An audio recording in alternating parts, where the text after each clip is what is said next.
welcome back to the Citizen channel. Hope you're all staying safe and well. A busy day here at Citizen HQ. Yes, this is my fourth recording of the day concerning our wonderful team Manchester City, and it's a Pepsi 11. Bournemouth against Manchester City on the 2nd of November. Yes, into November. It's soon be Christmas. 3 p.m, match day 10. It's on absolutely nowhere because it's a 3 p.m. kickoff in the UK. So unless you're watching somewhere else or something else, you won't be watching this, and I'm not going down. So I'll have to see, won't we? I'm sure I'll get to watch it somehow, somewhere. Right here, right now.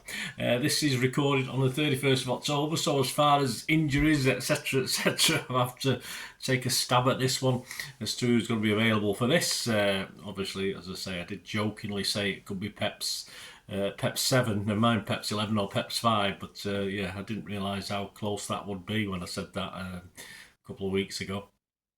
So we'll check out the Cherries, see how they're doing. Bournemouth, yeah, doing very well last season, doing okay this season so far.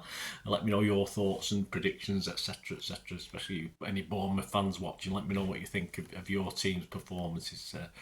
You know, are you going to do better than you did last season, which was a cracking season, wasn't it? Right, we'll have a chat about it anyway. We'll come up with the Pepsi 11 and we'll have a look at the Cherries. Please, if you are new to the channel, smash that like button if you can, guys. Get that button pressed, mate. Just cheer me up no end.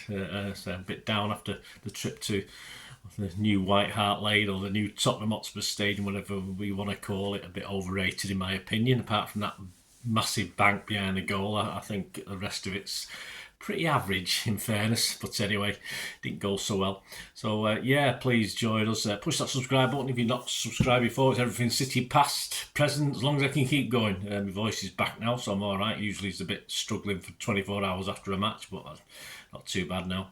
So join us, and if you do check through the channel for all my City stuff, you'll see stuff on film and TV as well. So if that's any interest, have a look, check that out. Reviews, information, blogs, quizzes like I do on City as well. It'd be great if you can support me on that, or if you know somebody who might be interested, give them a kick in my direction.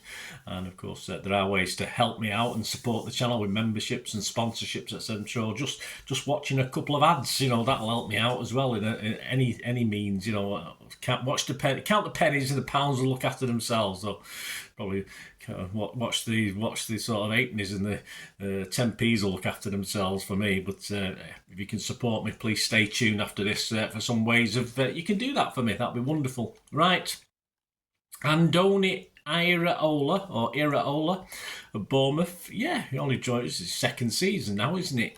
It's got to do better than they've been doing against us. I mean, at their place in the league, we've played them 10 times so far. We've won 9 and drawn 1, so we're doing pretty well. So he's got to try and better that. I think we beat them last year, didn't we? I should know that. I think we did.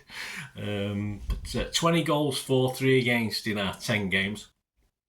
Yeah, we must have beat them because the only draw was back in the late 90s when we were playing our trades at a lower division. Please check out on that basis, check out my City 130 Bournemouth special, which is should be out very, very soon as well. I've done it. It's there for members, but I'll be publishing it after this goes out, so keep your eyes out for that one. They sit 11th in the league at the moment, which is one place higher than they finished last season, so all good. Won 3, lost 3, drawn 3, right down the middle, 3-3-3. I think that's heaven's number, isn't it? 666 is the devil's number. It might be something that Bournemouth fans should be latching on to. This 333. It's I think it's certainly heaven's or the angels' number or something like that from memory. Yeah, the last home game, of course, was a highlight of their season so far. A 2-0 win over Arsenal. All right, 10-men Arsenal, but they still had to beat them. And of course, the low light was probably the 3-0 loss at Anfield, which. Yeah, they didn't do that well there. Then again, we've got nothing to shout out about at Anfield, have we? And I think the mood will be excellent after last week because they got a 96-minute equaliser at another place we struggled last season, City, at Villa Park. So I think they'll be more than happy. They're not scoring the goals. The top scorer in the league is Antoine Semenyo with just 3. And Evan Evanilson has got 2 in the league. I think Semenyo's got another goal in other competitions. So they are finding goals hard to come by. They've only got 11 in their 9 games so far, so they're not prolific, which could be good for us.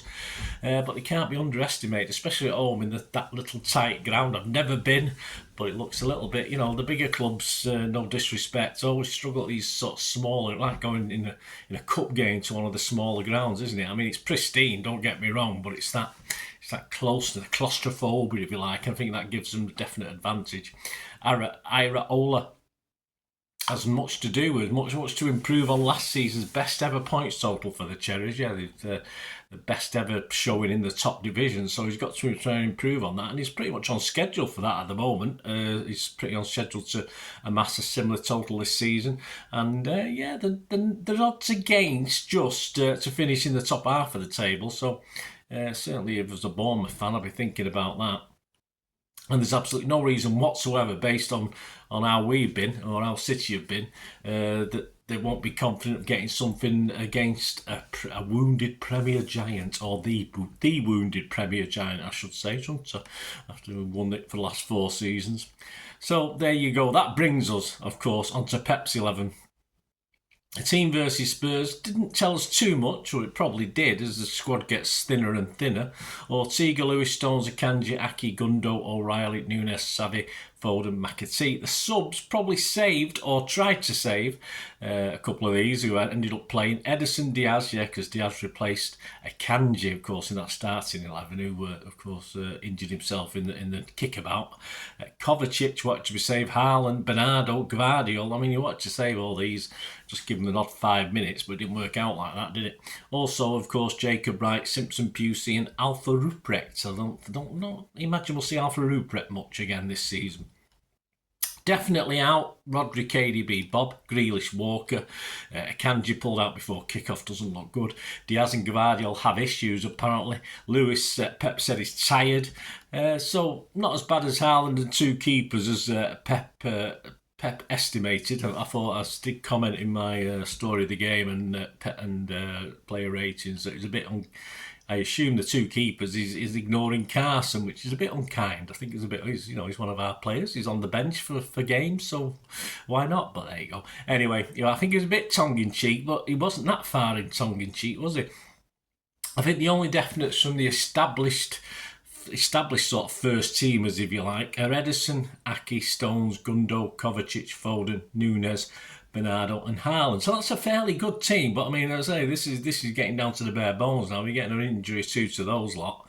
We're in trouble. So that's how many? 3, 6. There's 9. So we've only got to find 2 players from what played the other night, or the fringe players, if you like, or people coming back from injury, which I'm not sure will happen. I think up top picks itself for this one. I think if Savi is out, I think Nunes, Bernardo and Haaland is the obvious way to go. Nunes and Bernardo working the wings and Haaland obviously in the middle. Defensively, I do expect Lewis, Gvardiol and Diaz to recover and be available. Defensive midfield, we've got to go for cover over Gundo, but Gundo might be utilised a little bit further up, which I think he's probably going to be better anyway. And of course the borderline ones, the younger lads, only McAtee I think would start to give legs in midfield if he needs that, and we certainly do sometimes. Although O'Reilly would be a bold choice as well by Pep wanting to put him in. So I'm going to go sort of rest for Lewis on this. So I'm going to go. If he said he's tired, he had no need to say that, did he? So I'm going to say he's going to rest Lewis, which means we'll either play with a back 3, because I think Stones will move in. Stones can play right back, of course he can, but I think we'll either play with a back 3 with Gundogan utilised a little bit further forward with Kovacic, the DM, of course, in front of them. So, and of course, let's see what Bournemouth can do against us. As I said, they're not prolific goal scorers, so hopefully we can do a little bit better or not get punished as much. So my 11, this is my starting 11, given all those ifs and maybes, as I said. Pep will have more information on who's available and not than I have. So I'm going to go Ederson, Stones, Diaz, Aki, Gvardiol, Kovacic, Foden and Gundo, Bernardo, Nunes and Haaland. I just think it's a little bit short of a bit of legs there, again, in the middle, but I don't know how we get around that at the moment. Let me know your thoughts, guys, anyway. Let me know what you're thinking on this Pepsi 11. It's quite difficult. I'll be a bit unhappy if we don't get at least 9 I got 10, so I've got 9, but really a 10 with a kanji for this Spurs game. So I'm hoping to get at least 9 for this one. Predictions, yeah, nothing. Of course, it's usually the first of the month or the second of the month when the City magazine comes out. So of course I've got nothing off Andy Morrison as far as this game's concerned. So it's just me, just little old me with the prediction, and we need to get the momentum back going, haven't we? We've lost one. Let's win our next 3 and get the momentum back. It won't be easy. It's easier said than done, as we say. I expect Bournemouth, though, even though they're not prolific scorers, I don't expect us to give a goal up, but just the one. I don't want. I can't see Bournemouth getting 2. Well, I hope not. And I'll be positive and hope Haaland is on it. And I'm going to go 3-1. I'm going to go 3-1 for City, which is 12-1 average prices at the bookies. Other prices, well, to win the Premier, of course, City are back into favouritism again, despite these injuries piling up. The bookies are still up there, giving City full credit. 5-4 favourites, you can get on that. Liverpool and Arsenal now, there's nothing between them, depending which bookie you go to. Some have got one at 5-2, the other at 11-4, and vice versa. So Liverpool and Arsenal are both knocking about second favourites now, 5-2, 11-4. And as I said earlier, Bournemouth top finish, you can get odds against, you get 11-8. So if you're a Bournemouth fan, you think you can finish in the top 10, why not have a go on that one? Apart from the 3-1, which is the 5th favourite scoreline, the first 4, 1-1's the most popular. Between, you can get 8-1, but it can be down to 7, and 2-1's the same. It's 7-1 generally, but mainly 8-1. 2-0's 8-1 as well. So they're all 1-1, 2-1, and 2-0 are all more or less coming out the same. And a 1-0 City win is 17-2. So still, there is confidence in Bournemouth there, even within those scorelines. The match odds themselves, City are not long odds on. They're only 4-7 to win this. A draw 7-2. And a Bournemouth winning 9-2, so still a Bournemouth fans, you can Dutch that and still make a few quid if you fancy a draw or Bournemouth to win. So there you go. Let me know your thoughts. If you're having a flutter yourself, let me know what you're doing. Let me know your starting 11s, any big differences. As I say, we have to work within the constraints of knowing who's fit and who's not fit. Next up, of course, I'm not going down to Bournemouth, so I'll be able to get the player ratings out Saturday evening, and I'll probably hang on for the story of the game till Sunday morning. Hopefully a good game, a story of a good game for us, because we need to win this and get back on winning ways again, back in the Premiership. And then very soon after that, of course, the Pepsi 11 on the trip to Sporting Lisbon against the team that currently is managed by potentially United's new manager, which will be interesting, and a City 130, which will be out special on City against Sporting in Europe. So keep your eyes out for that as well, guys, and check out all my other stuff. Hope you enjoy this little feature. Thanks for watching. Let us know all your comments. Great to hear from you. Give us that like and say if you're not already done so. That's fantastic. And stay tuned for ways of helping support the channel. Well, I hope you enjoyed the feature, and if you can support me through the subscription, if you can subscribe, guys, that'd be wonderful if you've not already done so.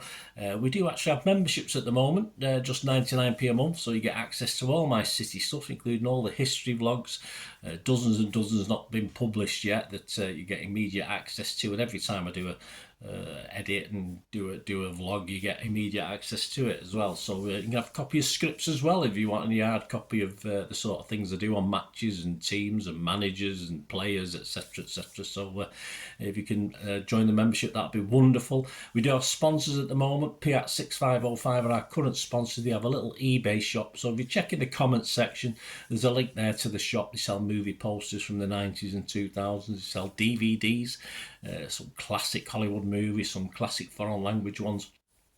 And if you do see anything you fancy on there, if you do place an order, just mention me, just say Bernard sent you, and you automatically get 10% reduction in the cost of your order. So fill your boots, guys, and my thanks to Piat 6505. And if you want to support the channel just by watching the ads, that helps. Watch the ads, let them play through while you just have to check your phone or something, let it play out. And of course, if you follow any of the links, that always works as well. If you follow a link to one of the ads and you fancy something, I've done it myself. I've followed a link and actually purchased something from another organisation, but it can happen. It can happen. Not all ads are stuff you're not interested in. And of course, if you can give us a like, guys, that would be absolutely fantastic. All the likes are much appreciated. Anyway, thanks for watching. Until the next time, of course, I only ever ask one thing, don't I? Please, I ask you all to stay safe, especially you Blues. Until the next time, come on, City. Bye for now.